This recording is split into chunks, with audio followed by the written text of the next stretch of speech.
Alors, bonjour à toutes et à tous et bienvenue sur cette nouvelle émission, Les Métiers Arby.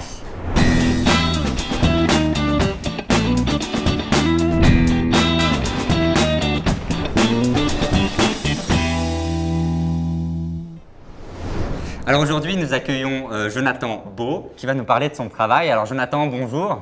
Bonjour. Alors, que faites-vous exactement dans votre vie? Je suis graveur d'épitaphe. Alors c'est très bien, mais alors ça consiste en quoi exactement?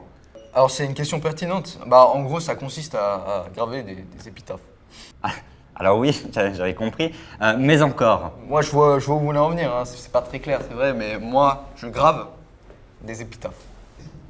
Oui, on va passer à la suite, on va changer de question. Ah, c'est pas clair, c'est ça? Non, mais si, ça va très bien.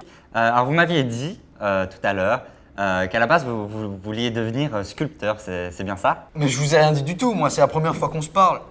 Oui, façon de parler. Mais alors qu'est-ce qui vous a poussé au final à graver des pierres tombales? En gros, c'est une affaire de famille, hein, si on veut, parce que mon grand-père, lui, il a fait la première, mon père, lui, a fait la deuxième, et puis moi, vous savez… Excusez-moi de vous couper, mais c'est-à-dire la première, la deuxième? Mais à la guerre mondiale, évidemment. Pas compliqué, ça. Voilà, en gros, à la base, je voulais partir dans une école de sculpture. Et puis avec la pandémie mondiale, je me suis dit, mais en tant que graveur d'épitaphe, ça fait de ça un secteur vachement prometteur dans le marché. Oui, bien sûr. Alors comment gérez-vous un peu la relation que vous avez avec votre métier? Je présume que ça ne doit pas toujours être facile à vivre.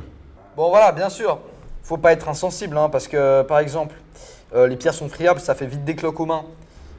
Oui, je comprends bien, mais alors, je parlais peut-être plus un peu de votre relation avec les défunts. Alors, ça se passe plutôt bien, hein. J'ai jamais eu vraiment une plainte de leur part, étant donné qu'ils sont voilà.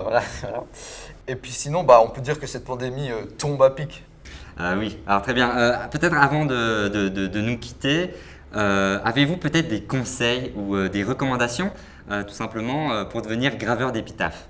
Bon voilà, alors en gros, il y a des conditions strictes, hein. Par exemple, faut pas être dyslexique, parce que si on mélange les lettres dans les mots et tout ça, c'est un coup toujours à faire des fautes. Hein. Et puis il faut pas avoir Parkinson, parce que là c'est mort, quoi. Et puis sinon, voilà, j'aime mon métier, hein, c'est cool, les gens sont sympas, j'ai des bonnes relations, tout se passe toujours très bien. Bon c'est mortel comme métier. Du coup, c'est le cas de le dire. Pardon? Enfin, je disais, je disais avec mortel, Vous me dégoûtez. le jeu de mots. Non mais ça vous fait rire? De rire de la mort comme ça? Vous avez déjà perdu un proche?